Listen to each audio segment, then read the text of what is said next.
Welcome to our channel. If you want to connect your Apple TV to Wi-Fi, follow these step-by-step instructions for a stable internet connection. Step 1. Turn on your Apple TV and your television, then navigate to the home screen by pressing the menu button on your remote.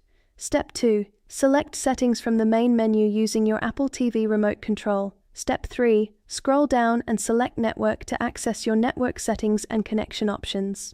Step 4. Choose Wi-Fi from the list of available connection types to view nearby wireless networks. Step 5. Select your Wi-Fi network from the list of available networks and enter the password when prompted. Step 6. Use the on-screen keyboard to carefully enter your Wi-Fi password, making sure to match the case of each character. Step 7.